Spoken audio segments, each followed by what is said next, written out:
The resources have been allocated, and welcome once again to the Canadian Bro Show. My name is Paul Bale. I'm the founder and host of the Canadian Bro Show, and the handsome and talented gentleman that has one of the smoothest radio voices in the history of cinema, film, and theater is none other than what used to be called the Sports Prophet, but today you know exactly where this gentleman's going to be voting by the end of the show, and that is Mr. Trent Rowley. Let's go Spurs! From St. Paul, Alberta. Trent, welcome. How you doing? Good, man. Let's go Spurs. Wow, apparently. Yeah. You know, and I didn't expect anything less. I mean, it's been you've got 5 different titles in the last 5 episodes, so just change it up. Yeah, I mean, hey, it's being fresh, bro. I like it. Fresh. Yeah, you're very fresh. That beer looks fresh. Cheers. It is. To the second season, episode 58, week 28 of all basketball from the Hoop Junkies, Pauly and Rowley, here at the Canadian Bro Show podcast. Cheers, bro. Yeah, man. Give me an imaginary clink. Come on, help a brother out. We're Canadian, for crying out loud. There we go. Well, that was a big draw. Or a small glass. Yeah. Anyways, congratulations. Canadian Bro Show. If you haven't been here before, we've got 3 iterations. We do Canadian pop culture, basketball, and real estate. And Trent is the co-host of the most, and we focus on all basketball from the Hoop Junkies, Pauly and Rowley. And this is the NBA Finals. The legendary New York Knickerbockers haven't been in the playoffs since 1999. The same season that they played San Antonio in the playoffs, 1999. And what's going on in San Antonio is just crazy because of Wemby. Trent. Playoffs, finals. We're going to finish up with that, but we want to do a little sneak peek on the WNBA. It's 5 games into the season. We're going to be doing an entire season breakdown of the 13 teams.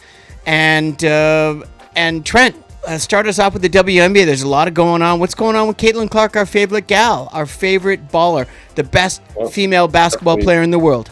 Definitely some drama in once again in Indiana again. I mean, I think when you get this many new players, here we go. I think there's a little, maybe they're 4-4. They lost 3 games by a total of 7 points. So one shot, they're all of a sudden 6-2 kind of thing. Right. So, no, that's a good point. Good point.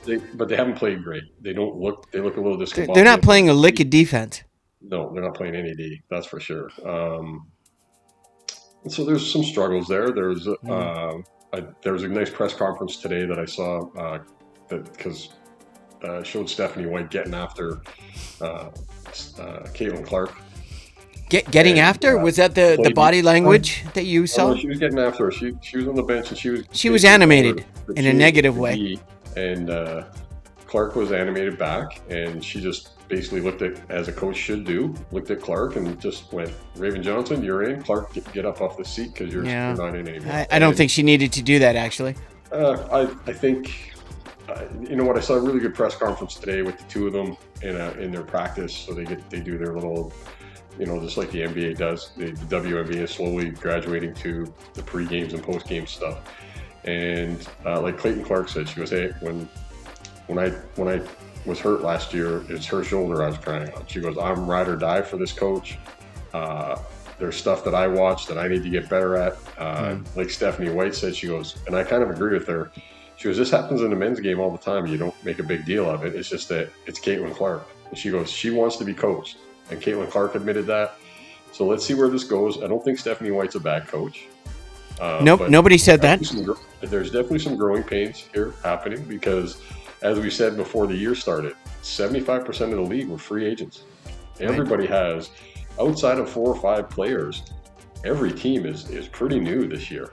overall. So would you say with that opening statement, which I think you're 100% correct and bang on, would you say that the first start of the season, the first 5 games, have actually been more positive than negative and slightly surprising thus far in terms of the refereeing, the attitude, the crowds? I think first of all, the two expansion teams are doing great. Yeah, that's good to hear. One's 6-4, one's 5-4. So we're between 8 and 10 games right now in the league. Right. But they're both doing great. Both compete. Portland competes, and Portland actually has some good players. What's happening is what people aren't seeing is because the salary's going up. What we're seeing in the W right now is we're actually seeing some of the European women who weren't coming over here because they made more money playing in Europe. They're actually playing. Like Portland has a couple of girls that they're veterans, but they weren't playing in the WNBA because they were making this kind of money in Europe. Yeah. And why live here, play here? Yeah. So with this salary bump now, with this new CBA, you're actually seeing some girls playing in the league that wouldn't have been playing in the league otherwise. And Portland has a couple. They play hard. They're well coached. And Toronto, honestly, they did a good job of the backcourt. They went and said, okay, we're going to start with a good backcourt with Mabry. And off the top of my head, I can't remember the other girl's name. I think the drafting of the girl from... I would be challenged to enunciate UCLA. Some of the European names. But I think both expansion teams did a really good job of who they picked up. Mm-hmm. I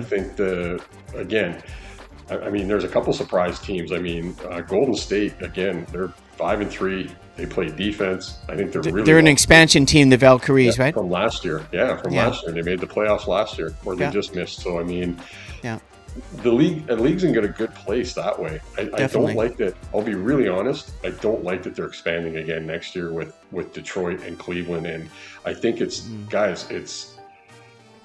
know what? This would be like look at you. If you and I were to think was it the late 80s that we got Minnesota and Orlando? Was that the late 80s? Yeah. Yeah, so imagine you got Minnesota and Orlando and Charlotte and someone else. There's 4 of them. But imagine them doing another expansion the next year after. Was it the Pelicans? No, it wasn't the Pelicans. No, it was Memphis. No. Memphis. No, not yet. Memphis came from Vancouver. That was. I know. That's what I mean. It was about that time. No, but way before. No, that was 90. Yeah, that was when I came back. 98, 99. Minnesota, Charlotte, Orlando, and I thought there was one more team. I hate that we are supposed to be hoop junkies and we can't think of this off the top of our head, but there's those three for sure. But imagine that the next year after that, they did another expansion, right? There's not enough players. Well, I disagree, and I was hoping you're going to bring this up. In the men's game, you can say that. I'm okay. No, and this is why they're doing it, because of the men's game. If you look at the NBA, we brought this up in past episodes, and we've talked about it numerous times. The NBA only has 450 roster spots. 50 of those they're not even legally on the team's roster. They're within the organization contractually, but at the end of the day, the sheer amount, and this is based on the comments that Trent said very truly, is the sheer amount of basketball talent. People don't realize, there's a ton of male basketball throughout the entire globe in FIBA, obviously, but don't discount the women. The WNBA has been around since, as Trent mentioned in one of our first episodes, 1996, and hasn't had any success. But it was based on the club system of FIBA, like the NBA, although the NBA had their own trail. They trailblazed their own, where FIBA trailblazed their own. And interestingly enough, on a side note, I'll make it quick, Sir James Naismith, Dr. Naismith, when he invented the sport, the very first club team to come out when he invented it in the late 1800s was Montepaschi Siena, that now plays in the Series A, the Italian Premio League. And their club system is remarkable. And it's not just them, it's every other club system in FIBA is far superior to the AAU. So it's really interesting how the NBA, we've already brought it up in the past, will come into the near future. And they're not only involved in the WNBA, of course, because the WNBA is copying the NBA largely, almost to the T, right? Anyways, the growth is phenomenal, and to see the WNBA in a different state early into this season, is there anything that has kept you? I mean, do you want to talk about, players? You want to talk about the Fever to start because she's the best player in the world? Or you want to talk just about in the first 5 games, which teams have caught your attention? Well, I think that one of the big changes in the league, and you're hearing it on social media, that people are not happy about, and we've talked about it in the last episode, the players will adjust, but there is a lot of whistles right now because they're trying to get rid of all that hand checking and the physicality that we're all watching basically get players injured. So there's been a lot of whistles. I mean, a lot. There's some of the games are hard to watch with the amount of whistles. I still think the reffing is inferior. I really, really do. I don't think they've caught up to what the talent is. I don't think they're prepared for it. I think some of these people will be hard pressed to ref high school basketball, to be completely honest with you. But that's a big change. That's a big change in the league, which is a good thing. We all thought the league was way too. I mean, we're talking this was late '80s, early '90s kind of NBA basketball. They were letting the ladies play with the physicality and stuff. No, that wasn't even close. It was. To say there's the fierce male physicality of people 6'8", 6'9", 6'10", banging to women banging is not. The difference is the women were just hack jobs. It wasn't even closely a defensive play. No. It was a malicious intent right from the beginning. The thought process in the mind went, I'm going to take her out. And that's what they did because they got away with it. It was hatchet jobs, man. I couldn't believe it. When you first called me up and I started watching, I was like, are you kidding me, man? Come on. Yeah. But anyways, it's gotten better for sure, and that's a good point. The players will adjust. They will adjust, and they do in every league. They adjusted in the NBA when they started to take the hand check rule away, and the freedom of motion. That's the big thing in the WNBA this year is that freedom of motion of trying to make a cut or trying to come set a pick and somebody not leaning on you or you running through and being able to be chucked all the time, stuff like that. Or pushed and hand-checked. Exactly. I mean, not like that's not happening in the NBA, which they watch. Well, the playoffs are, again, I'll be honest with you, man. I want to see that kind of basketball in the playoffs. Dude. So do I. We all do. I want to see that physicality. But seriously, people flopping to just because they're a good actor doesn't mean it's the right call. No, and doing it an entire series. No, I agree. Well, that's the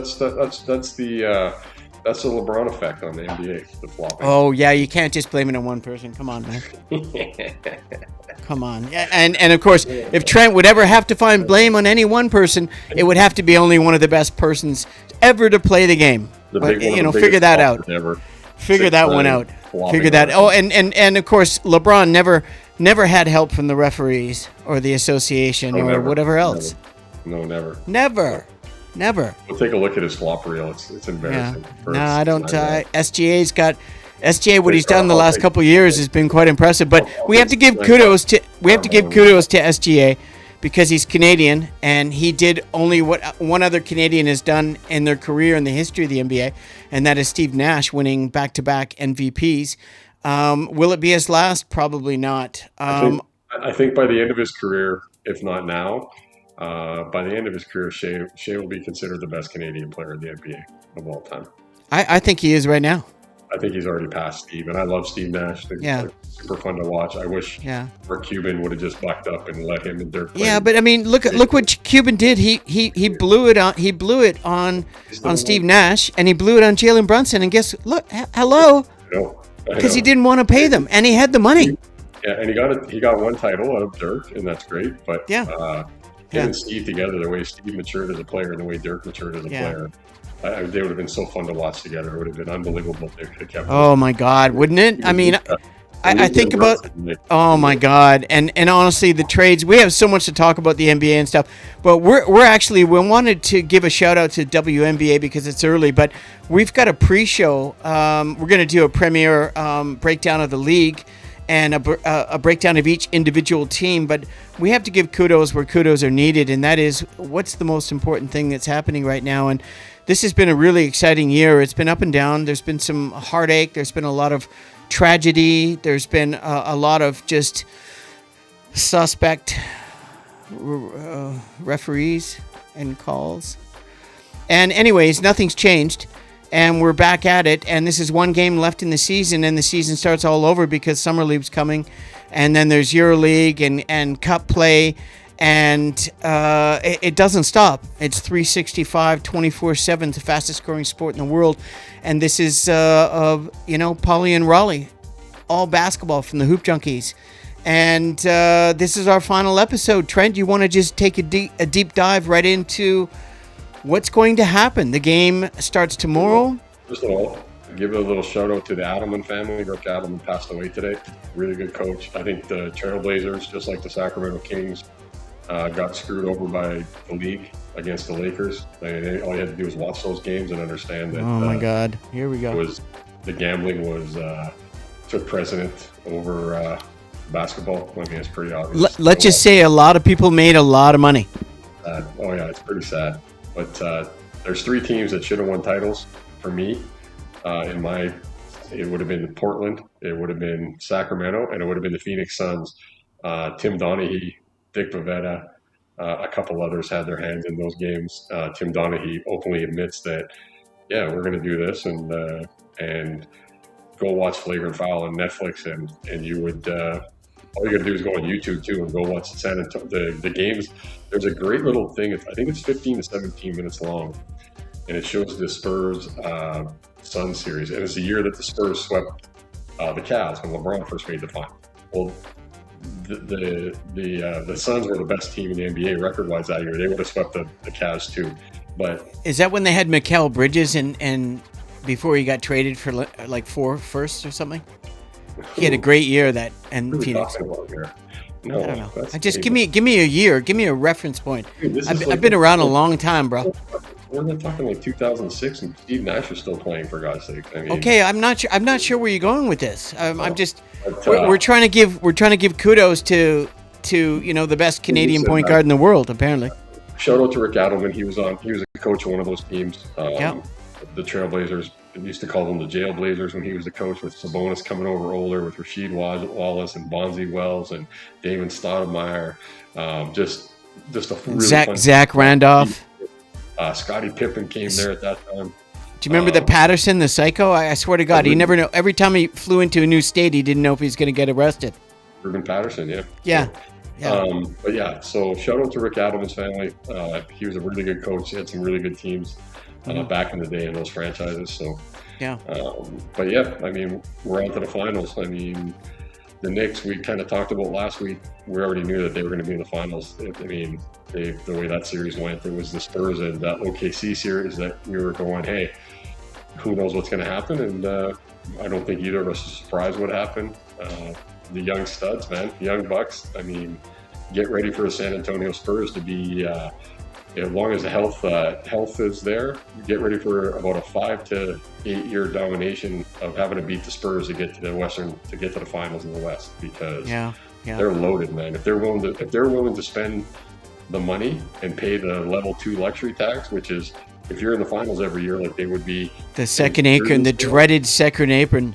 Who cares? If you're in the finals and you have the talent that they have, that people are buying Wemby jerseys and all the other stuff, you're making money, even paying that luxury tax. So get ready for the Spurs. If they're willing to sign these young guys that they have, get ready for them to be a finals contender for the next 5 to 8 years, like solid. We actually talked about that in one of the early, I don't know if it was this season or last season, but we talked about that.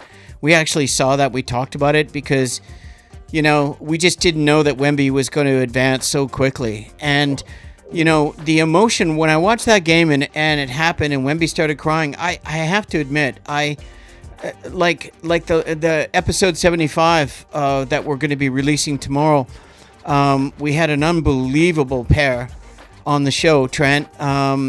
Just an unbelievable pair. And it's crime, cops, gangsters, and judge and jury, and it's 50, 60 years, and at the end of the day, it's like the reality is the reality at the end of the day. Don't think that what you've done before that reality happens will never come to fruition, but it's nice to see good guys win, and it's nice to see good guys win in basketball as well. And what Wemby did with all of the adversity he's had very, very recently and very often in his young career, he is the future of the NBA. And at 7'5", watching his emotion and crying brought me back to when Magic Johnson was a rookie. And Kareem, I can't remember why he couldn't play. Was he injured or? Well, he couldn't play in those finals. That was the first. I think it was the final game when they won the championship, where he couldn't play and Magic started at center and he hit that running sky hook to win it all. It was unbelievable. A bunch of shots. He was unbelievable. Yeah, it was unbelievable. Yeah, he's great. I mean, but it just reminds me of that. And he cried like a grown man. And to see that emotion and see that kid, I really think, Trent, what are they going to do with the backcourt? Obviously, they've got a young team, and they really shouldn't do very much at all. But rumors are already talking about moving Fox. Well, they're going to, by the time they have to sign off the rookie contracts, by the time they have to sign Wemby, Castle, and Harper, they'll be ready to let go of Fox. He'll be at near the end of his career, and so you think you're going to hold him for a couple of years? They'll hold him till they have to sign Castle and Harper off their rookie contracts, because which is a couple of years. Yeah, you're not keeping Fox over those two. You're just not. Those two are bucks, man. Those guys. Look at the bills on those guys. Oh, I know. You can only expect. I mean, the turnovers and the sloppiness and the shooting. The lack of both of them and lefties, lefties like Harper Jr., man, he is scary talented.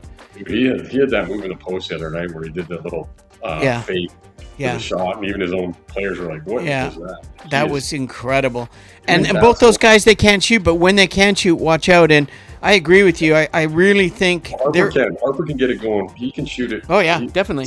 Sure, but you can see that guy's got a stroke. He's gonna be. He does. Neither one of them can shoot the three, and Fox is again injured at the most important time of the season, so they really need him to show up in this series. Otherwise, he's expendable. With Harper Jr., like when I texted you the other night, I'm going. It shows you what. I mean, not just egos, but it shows you about coaching when you go. Rutgers had Ron Harper Jr. and Ace Bailey, and they couldn't even make the top 68 to get into the NCAA. Yeah, you brought that up. I remember that. You know what I said? You remember what I answered? But look at we talked about it, right? It's coaching, right? It shows it's bad coaching, or the wrong timing, or the wrong system. It's bad coaching for sure. Or they don't trust it or listen to the coach, or character development. Who knows? The NBA revolves around, and has for a while now. I would say probably the 90s when the Bulls were winning with Rodman, Pippen, and Jordan, and even before with the three with Horace instead. Yeah. The whole big three thing is a real thing. You have three good players, you're going to be really competitive. You can build around that. Well, what's scary about the Spurs is their three players, their big three, are all under 23 years old. Yeah. And those three, if they hold those three players, if they hold Wemby, Harper Jr., and Stephon Castle, if they keep those three together, you put whatever you want around those guys, they're going to be competitive, because those guys all are competitive. That thing about you said about Wemby, even in the All-Star game, he wants to win. He has no, he reminds me, especially like the rivalry with Holmgren. He does not like Chet Holmgren. He has this competitive fire that you want to see in more players, and we talk about what that's missing in the league. Yeah. Well, these guys have it. Yeah. And the Spurs are set, dude. Like, OKC is going to have to make some changes. I think some changes. Well, they're the two youngest teams in the NBA, and both of them have to find a way to maintain, sustain, add, and get better. And the team that can do that, and both of them are very well positioned. Of course, nobody's positioned better than OKC. OKC has 16 draft picks.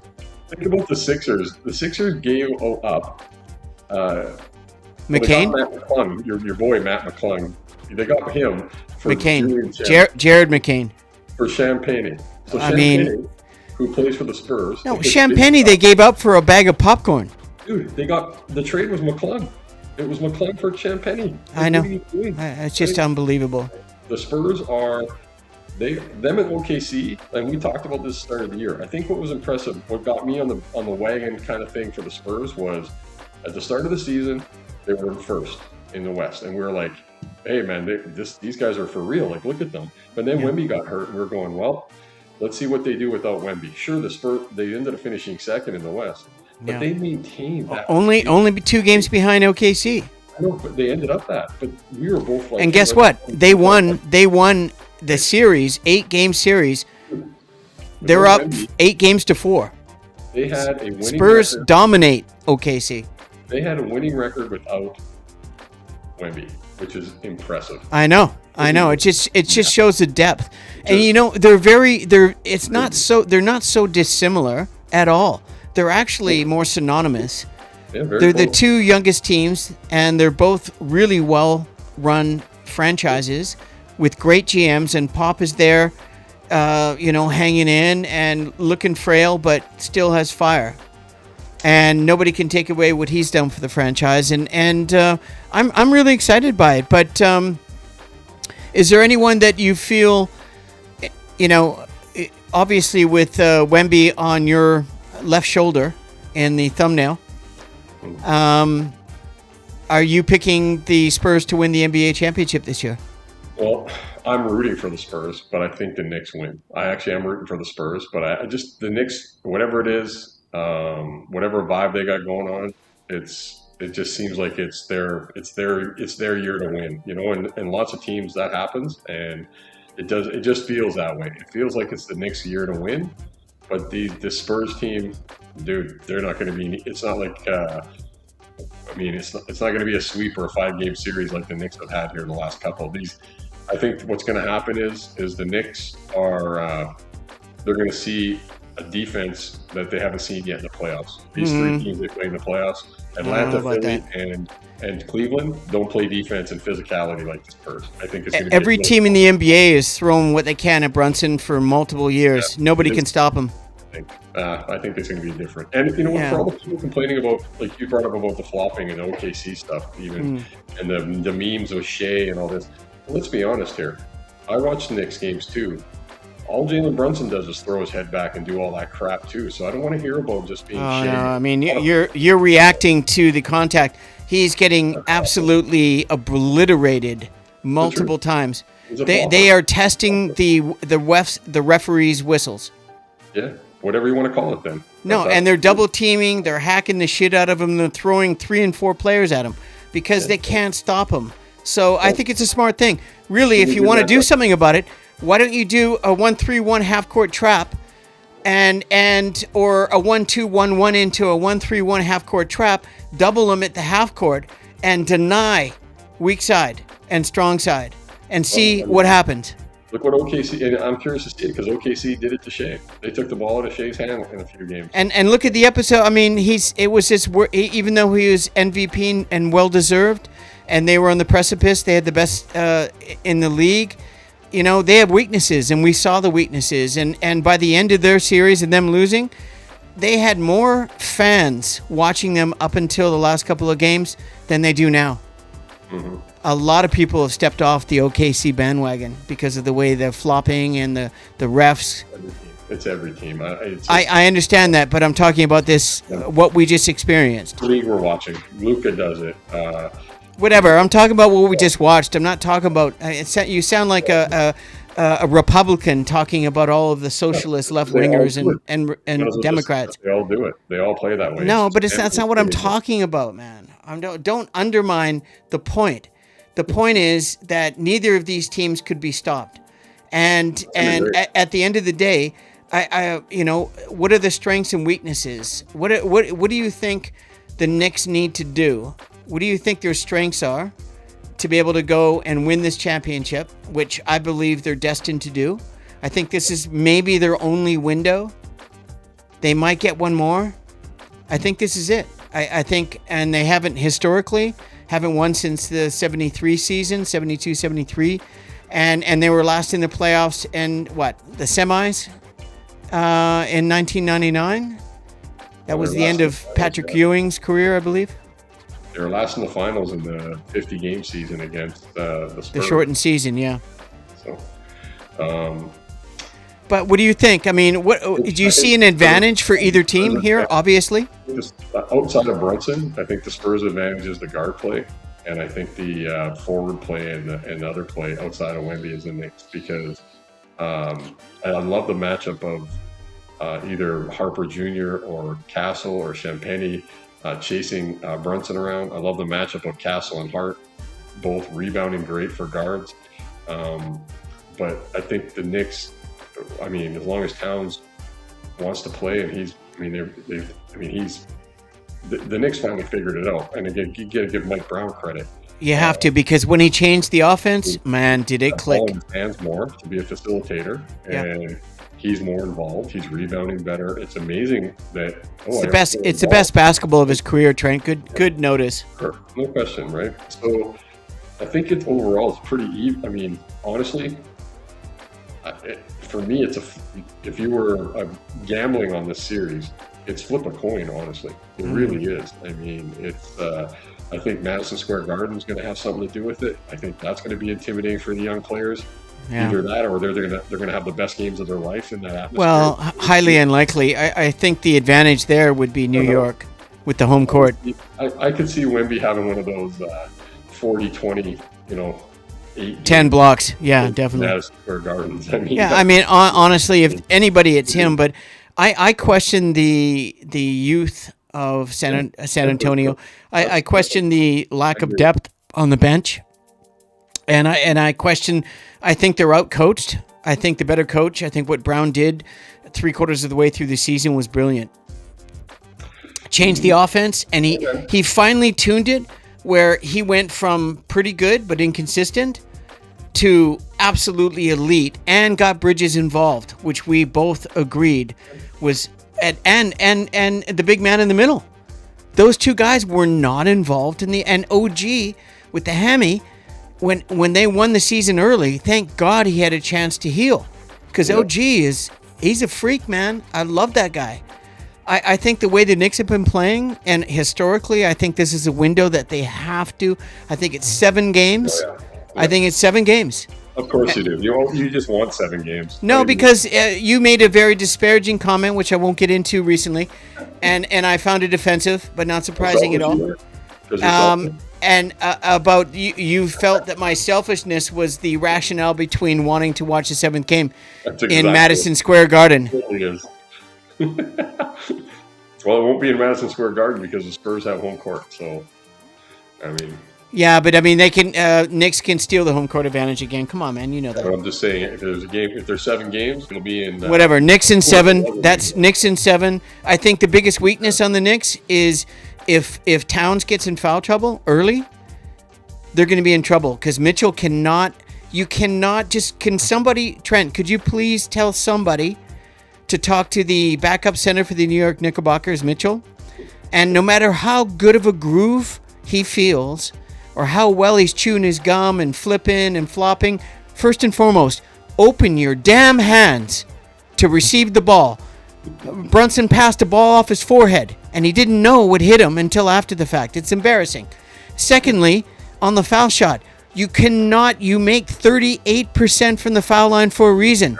You have the flattest shot in the history of the NBA. John Johnson from the Seattle Supersonics, who is the father of the head coach of the Spurs, it was the flattest shot I've ever seen in my life, and I saw him play many times at the Kingdom when the Supersonics won their championship.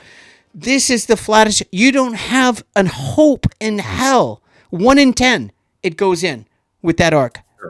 And then you got Pauly on the bench. So I think if that foul trouble, if the refs decide that this series is going to be, 6 games and the Spurs win, I think the big men are going to be struck. And again, Bronson, with his size and listed generously at 6'2", and the backcourt of the Spurs, and if Fox shows up and Wemby does what Wemby's doing, man, this could be.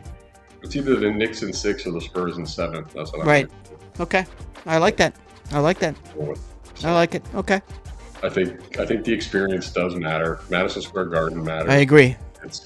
It's this year it does, Trent. This window, they need to take advantage of this. And the thing is people may not understand when you say, "Oh, well, they got a good team, like they're going to be good next year." That's not what we're talking about, people. No. We're talking about when it's a window. We're talking about you have the Spurs, you have OKC, you have Denver. This is what happens as you get closer to the final game.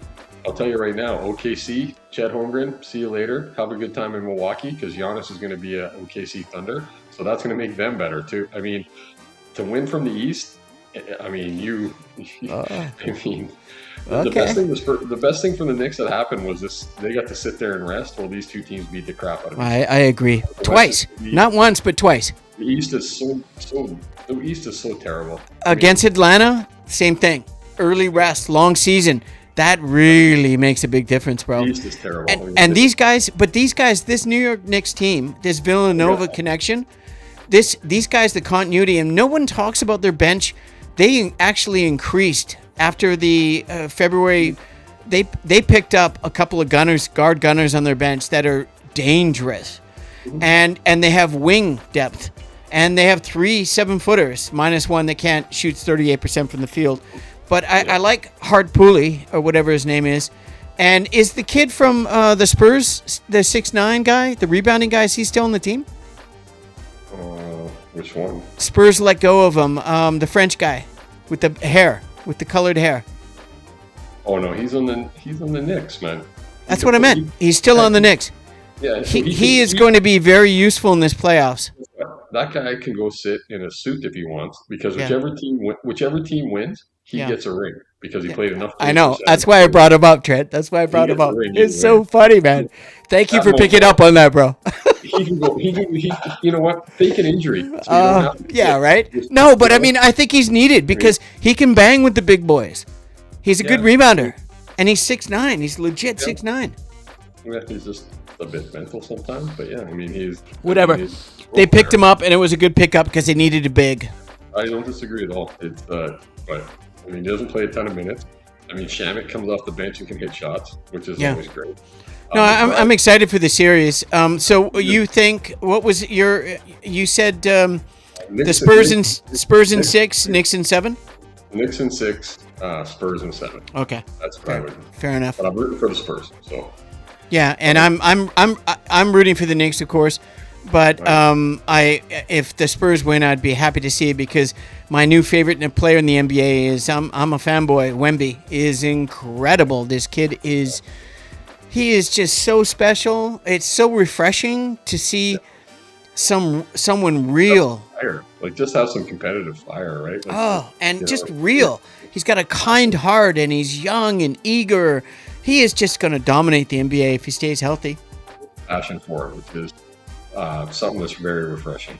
It's easy to root for a guy like that because he's putting 100% into it. He's not just there collecting his $50 million. Well, no, because he's not jaded and not overpaid and going through the motions like a vast majority of NBA players seem to be doing. Well, I mean, I think again, another European kid that doesn't grow up in the AAU system, just running around. Hence my point earlier. I've said it before. I agree totally. For YouTube videos, I mean, these guys coming from Europe are fundamentally better. And one, ghetto ball. I know. They're more competitive. They haven't been jaded by the NIL money. No, exactly. And what's interesting about? I was going to bring it up earlier on the mention of out of 450 roster spots, just out of curiosity, by the end of the season this year. How many European, or I can't say European anymore, how many global non-Americans were on rosters in the NBA this year by the end of the year? Your guess, just a guess.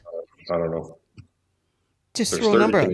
So, there's 450, 30 Canadians leads any other country, and Serbia is not far behind. Canadians, let's say 30 Canadians. So if you take the top 15 European teams, you add them together? Let's go 55. Okay, that's a pretty good guess. I would say it's double that. Yeah, Triple. Sure. I'd say it's probably 150 to 185. That's my guess. The MVPs of the NBA are not American, so that shows you something. Well, that's been happening quite often, right? Luka's ready to win his, so that's another guy that's going to get one. So, America. This again, what is happening for the Europeans that are coming over here? It shows you what is lacking in the American system for coaching and development. It just shows you that. It shows that these kids at AAU, and I've got other friends I played ball with in Victoria and Vancouver that agree with me going, they've actually seen some of the club teams they have and went down south and played in some AAU tournaments. Yeah. And there's no interest in playing D. It's just can I make sure I get enough clicks on YouTube because I got a good dunk or I got this, but I didn't play any. I'm sorry, but and the system it's broken in the States. Yeah. And not that there's not lots of good players, because when you have that population, you're going to have some great players. That's obvious.